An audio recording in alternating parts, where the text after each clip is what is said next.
Ingo, how are you doing today? Pretty good. I'm on the road, a hotel room on a shaky chair. Do you see my screen? Yeah, I can see it.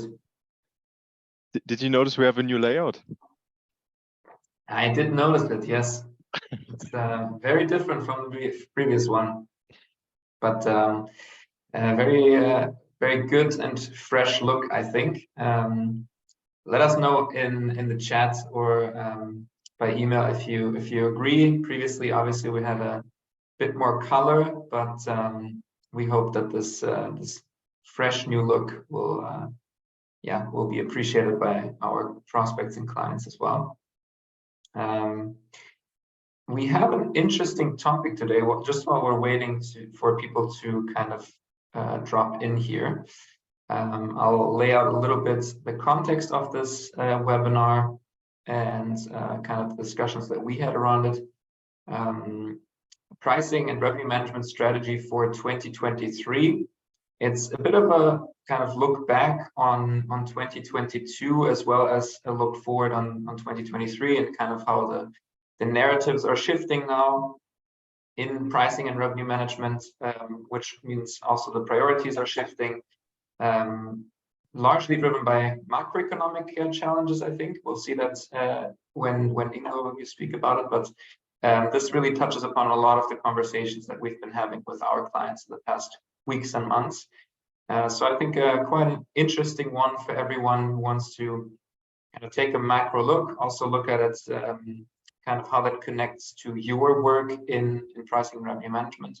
So yeah, I think that's going to be quite an interesting one today. Ingo, if you want to go to the next slide, I'll give a quick intro on who we are. So Ingo Reinhardt, our founder with over 12-year experience in pricing, revenue management, and he also developed the Binomics method. He will be guiding everyone here today through the webinar. And I'm Paul, I'm head of sales. I'm basically the first person to get in touch with if you want to work with us.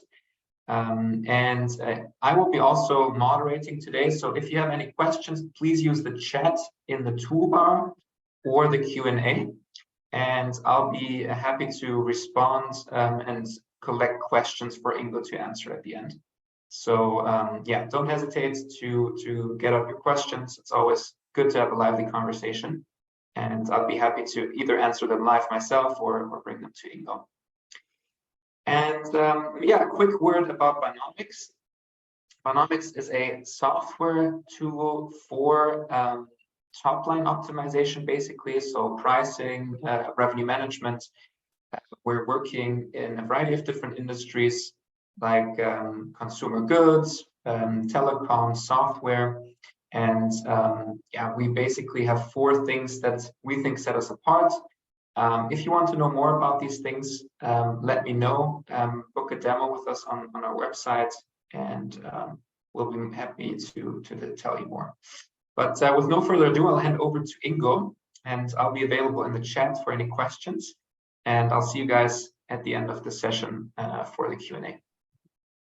Yeah, thanks, Paul, for the intro. And of course, Paul was heavily involved in the development of the new layout. Thanks. Yeah, and let's so also a warm welcome from my side, and let's dive directly into the topic. I think today's topic, pricing strategy, pricing revenue management strategy for 2023. So there are 3 elements to the topic, and of course the task for us now is bring these 3 together. First one, strategy, of course. The second one, pricing revenue management, and the third one, the question, what we think is specific about 2023. And to get started, let's first have a look at clarify what we mean when we talk about strategy, because everything and nothing essentially can be a strategy. But I think that there are 2 views that are specific, and I think we'll gravitate more towards one of them. I think in many cases, strategy is understood as something like trickery, like the Trojan horse. You have some sort of a silver bullet that saves the day. This is often what people expect from a strategy. I think my favorite quote on that is from a military context, is where some officers said, "Strategy is when you're out of ammunition but keep right on firing, so the enemy won't notice." So that's, I think, the trickery idea. I think in business life, occasions where trickery plays a major role are more limited and more limited to the anecdote part of life. I think the more relevant one is formal planning, and this is also, I think, more the idea that we are gravitating towards when we talk about strategy or pricing strategy. And specifically, I find this framework very useful, and we'll go into more detail just to guide this webinar here. I think the three key parts of a diagnosis of a building and implementing a strategy are the diagnosis, the guiding policy that comes from here, and then in the end, coherent action. And let me just explain this with a very simple example. I think we all know the story of David and Goliath. And I think the strategy version of it goes something like this. You have David and Goliath. If you do something like a SWOT analysis, you notice that Goliath is very strong, few known weaknesses, whereas David, small, much weaker, very unclear to everyone what his strengths are. But what most didn't know is that David was very handy with the slingshot. And what does it that he was handy with the slingshot, and also that no one knew that he was good with the slingshot. And what his idea or strategy was is he would have a chance if he got the first shot, was fast, and didn't get hit first. So what does it mean? If you think about the guiding policy, means you don't or you try to hide your advantage and protect your advantage, your quickness. So when his team offered him extra protection, he denied, because it wouldn't help him if he got hit anyway, and it would only make him stronger. So David refusing protection armor was consistent strategy. So the guiding policy was, I have a chance if I'm fast, get the first shot, and no one notices that I have this true strength, that I'm very good with the slingshot. And I think then the coherent action is the part of the story that all of us know. So I think from a strategic point of view, the David and Goliath story is much different. And if you tell it from this way, it's not unfair, but the advantage was then, if you know all the details in hindsight, much more on David's side. All right, so there was just a quick anecdote to get into the topic. I think much more relevant for us is now the specific of what does it mean for pricing and revenue management.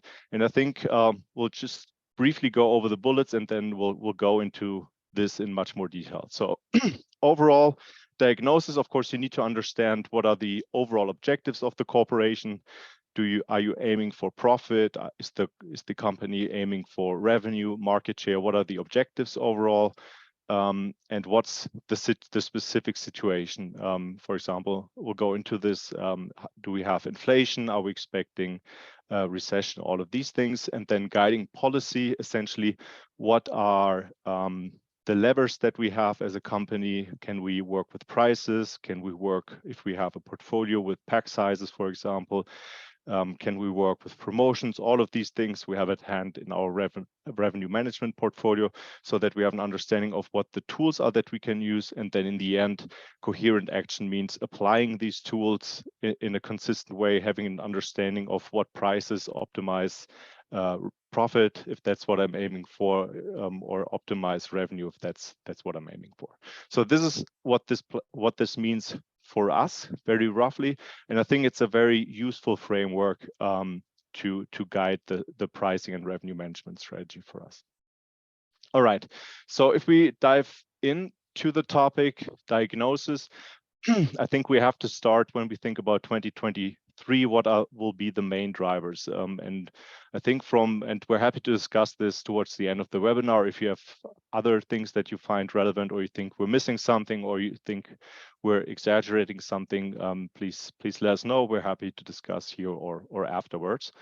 So essentially, I think the main effects are still the fallouts from the global pandemic that we had, with effects on supply lines, shifts in demand between different products. I think we had a massive move towards e-commerce in the past, and that's now becoming much more normalized. So there are many of these trend shifts that had to do with the pandemic that are maybe in some cases continuing, but in other cases are also reverting. What we have also as a consequence is still persistent inflation that puts high pressure on pricing, particularly those industries that are affected by cost increases. And I think what we're seeing is, at least this week, I think Wednesday, when the Fed announced that pricing might be peaking, or their policy might be peaking. And I think most expect moving forward inflation rates to go down again. So this is, I think, the general expectation. And the question for us, we can't, of course, predict inflation, but what we can do as pricing professionals is understand how to deal with that. Another challenge that we see are regulatory changes coming, for example, from ESG topics like carbon taxes that put pressure on cost. Maybe also carbon-free products might also have specific benefits to customer that can be monetized.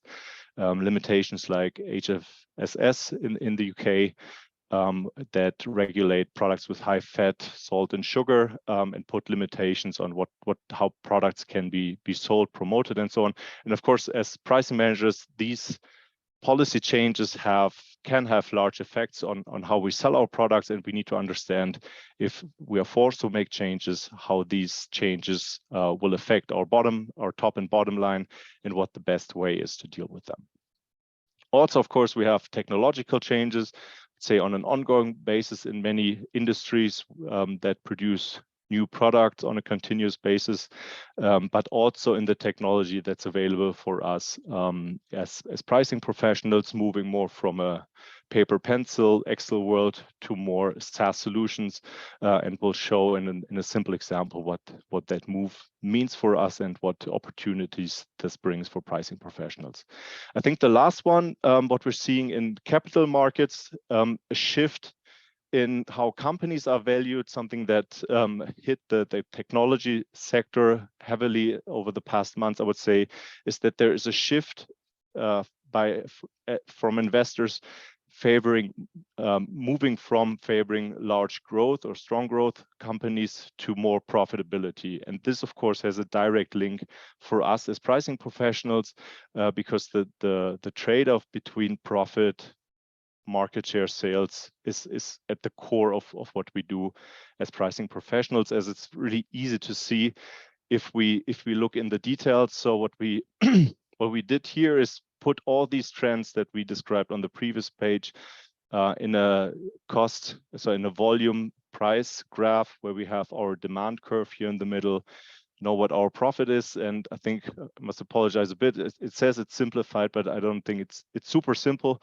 But I think you can put everything in here and understand what these trends mean for pricing. So for example, if we have effects on sales, for example, if we have limitations because of regulation, we can't sell certain products anymore, or because of the pandemic, we have a decline or an increase in demand, this affects where our demand curve lies. We can have effects on cost, for example, that we've seen in the past.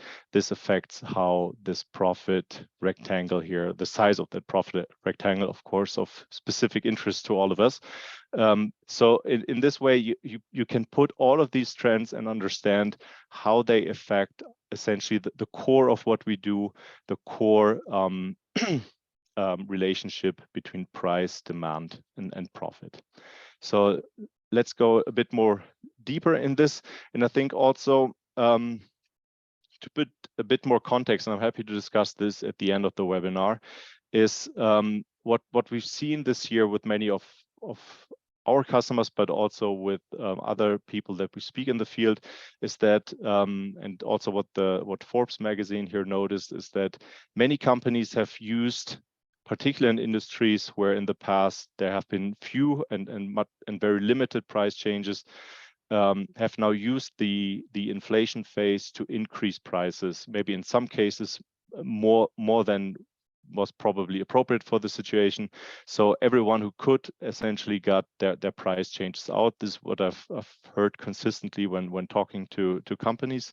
And the question is, it's probably unlikely that this will continue in the same way in the next year. Also, as I said, with inflation going down again. So we might be in a world now where companies have increased prices, used the inflation phase to increase their prices, and now we are in a different environment, and the market essentially needs to find its new equilibrium, because companies have implemented a range of different price increases, and where they came from an established equilibrium more or less, and now moved into a new environment with different price changes most of the time, and the new environment, and we're seeing this is not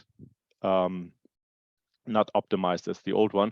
So that means we won't probably see as many price changes, but we will see other reactions. So for example, in the frequency that of promotions, how frequent promotions are used, how strong promotions are. So if someone overshot with a list price, they tend not to reduce the list price, but maybe they will work with more or deeper promotions.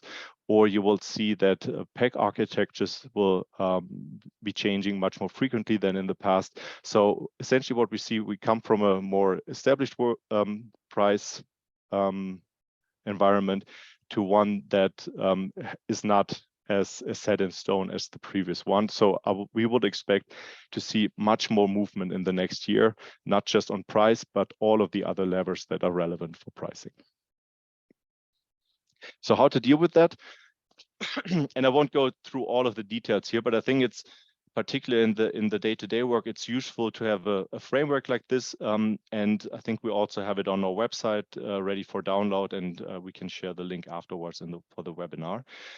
Essentially, it makes a lot of sense to go through a framework like this, and this is the one that I found most useful when we put it together, that essentially goes through the steps that we outline in the strategy before, where we have essentially the guiding policy, starting with the diagnosis, and then implementing it through objectives and guidelines. After the diagnosis that we've done before, so describing the guiding policy, understanding what the objectives are. Are we aiming for profit or revenue or profitable growth, which is typically somewhere in between?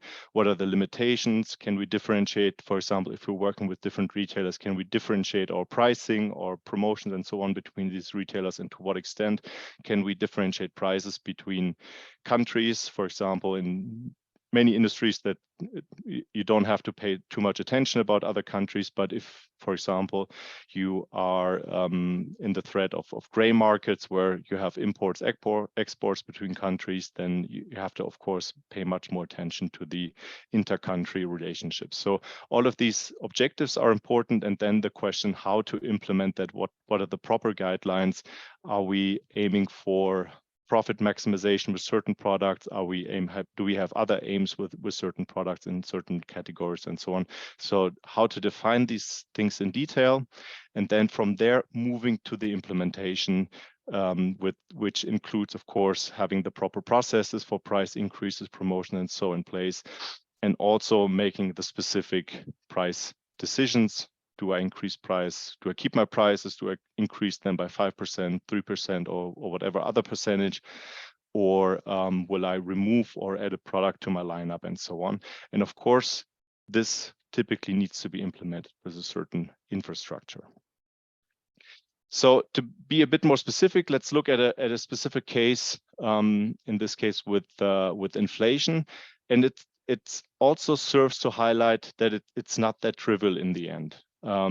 So if, for example, we are in a case where we have costs, we're selling a product, We have a cost of 100 euros to make that product. We have a price elasticity of -2. That means 200 is the optimal price, because in the optimum, margin times price elasticity is -1. So it's 100 times the optimal margin, 50%, means that the optimal price is 200 in this case. So yeah, so you have cost of 100, margin of 50%, optimal price 200. And then the question is, you have a cost increase by 10 euros. So you go from 100 to 110. And the question is, you need to answer, what do I do with that? And if you want to stay in the profit optimum in this case, and I don't think this is everyone is fully aware of that, is it doesn't just depend on the price elasticity, but it also depends on essentially the shape of the demand curve. And here we have two typical examples. One is linear demand, this white line here at the bottom, and then we have exponential demand, which looks like this, and which is specific in the sense that for exponential demand, it has a constant price elasticity. And for example, if you work with the price elasticities that are provided by some agency, and they give you an Excel template where it says the price elasticity of product A is -2, of product B is -3, and so on, then the implicit assumption is actually that you're working with this demand curve, because you assume that the price elasticity is always the same, which in reality is very, very rare. So, but anyway, if you have this 10 euro price increase, the question is, what do you do with that price increase if you want to stay in the profit optimum? And for linear demand curve, what that means, you can do the math yourself, maybe over the weekend. That means to stay in the optimum, you have to pass on half of the absolute cost increase. So you increase cost increase by 10, you pass on 5, so your new price is 205. In the exponential case, with a constant price elasticity, your margin has to stay the same, right? Because elasticity is always -2, margin always has to be in the optimum 50%. So you pass on the percentage increase. That means if you go from 110, your price goes to your profit optimal price goes to 220. So that means you already have a very broad range here of pricing, potential price increases depending on the shape of the demand curve. So this was, I would say, I think it's always interesting to see this effect, and it's also important to see how simplified that is. And just to show you as an alternative, let me just switch my screen here, how this can also be done.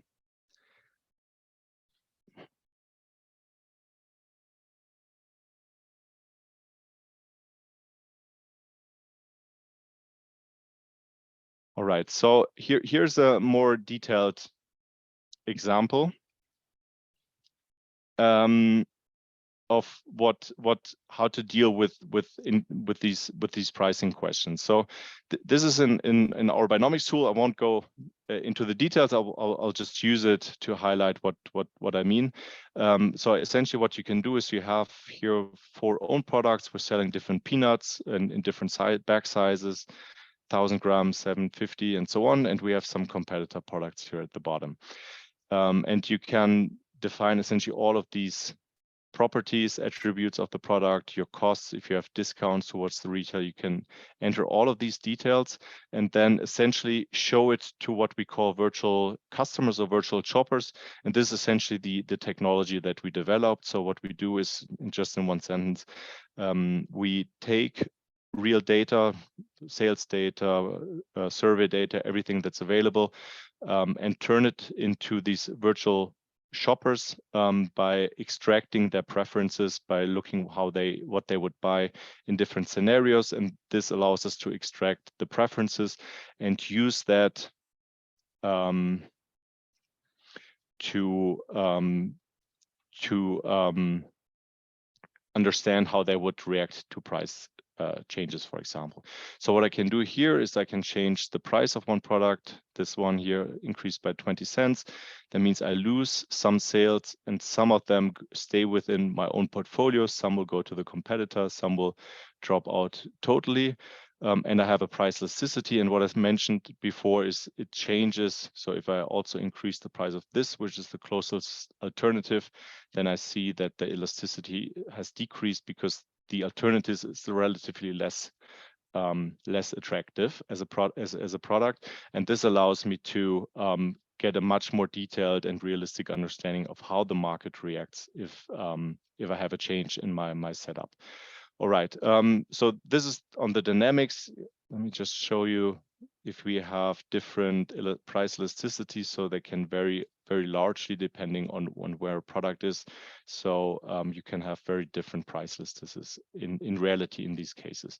And of course, with something like this, it's much easier for you to also understand how different strategies, and particularly if you're looking at inflation, you can understand how to best react to an inflation case. So let us look at this. So we have a case where this is what I just showed you. I have our 4 products. I have my competitor products here on top. I'll just leave them out because we're only interested here in what we do. And now what happens as an alternative, my COGS increase. So I have a 20% increase in my own costs. If I don't change my prices, of course, my sales are the same, my revenue is the same, but the profit goes down by about 20%, of course. And now the question is, what can I do? Similar to the graph I showed before, but only with a much more detailed portfolio and the full dynamics that are relevant. So I can increase my prices also by 20%, which increases my profit to this. I can also ask myself what happens if I increase 20% and competitors also increase. So I get a view on different scenarios depending on the competitor reaction. And I can also, for example, see what happens if I keep my prices the same, and then understand and reduce all the pack sizes by 20%. So much more flexibility, and also in the foresight, what will really happen, much more dynamics of what happens. And these are the things, coming back to the presentation, that more and more companies are gravitating to, because it allows them to be much more precise in their understanding of how their price changes, product changes, PPA changes, and so on affect their KPIs, profit, revenue, and so on. Paul, are you seeing my PowerPoint? Yeah, you just need to go to presentation mode then. Okay, perfect. Yeah. So yeah, that was just a very brief view on where the technology goes, and we came from a case where we had inflation, and inflation came in the form of a cost increase. We understood what that means. Typically, it in the first place reduces our profit, and the question is, what can we do to mitigate that effect? And of course, as we're now moving sort of from inflation to a recession, or the threat of a recession, that can have a very different impact on the portfolio. And I think the most obvious one, or the most direct one, is that if your products are affected by a recession, it means that essentially the demand for your product goes down. And we move, if you look on the left side, this is the old world, everything's good. You have a solid profit rectangle here. And then inflation eats off a bit of it. And then if you have a decline in demand, it eats off another bit. So, and this leaves you with this reduction here. And I think this is would say the double threat of a stagflation that, of course, is always particularly problematic for anyone. And the question is, what can be done with it, done against it? And what we showed in the tool were some of the measures that can be looked at to consider the effect of both cost increase and also a demand reduction. Yeah, and before we close, I think we'll leave it with this slide, and then we go to the question, to the Q&A. Is I think overall we expect certain things in the future. Happy to discuss is that with inflation and also with the threat of a recession now, I think some of the effects are fairly obvious. It's an increase sales at the lower range in product categories, maybe move towards private labels is what we see in some categories. We see that particular discretionary categories are affected more strongly than categories that are essentially are part of the core of what people buy. We see, as we saw, or as we discussed previously, is that many companies have used the inflation phase to increase their prices. And this brings us to a new equilibrium that's much less established. So we expect much more movement around in the coming month. That goes along with an increased in competition as profit pools are shrinking in some industries. And we expect particular strong and fast brands to do good in this environment. Paul? Yeah, great. Thanks for this very comprehensive download of the current situation, what to make of it, and how it relates to pricing and revenue management. If you have any questions, please do ask them in the chat right now or in the Q&A. I'm also leaving the link for our upcoming webinar in the chat. So if you want to register right away, you can do that here. I'll leave the topic here as well. I think we see it on the next slide. There's only a few questions in the Q&A, Ingo. Maybe we can already move to what we have on the agenda for the rest of the year. Exactly. I just posted this also, our Christmas special, Myths and Fairy Tales and Pricing, super interesting, anecdotal evidence and stories about the space. Maybe from the Q&A, so someone asks, what do you see as the most important trend impacting pricing in the next year?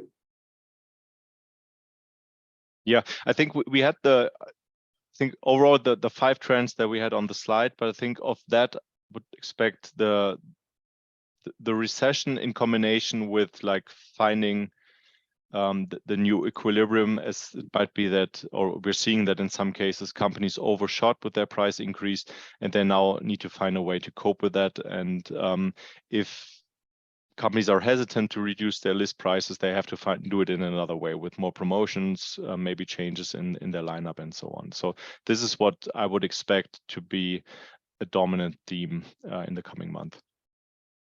Okay, interesting. If you want to learn more about Binomics, do feel free to send us an email at info@binomics.com or select a demo time on our website to learn more about what it is that we are doing and how it can potentially help you in 2023. I'll leave a link to the website in the chat as well, and you can get a direct booking into our demo calendar. We can have a chat at your convenience. So I'll see everyone at our next webinar on December 16th. Thank you, Ingo, and have everyone have a good weekend. Good weekend. Bye-bye.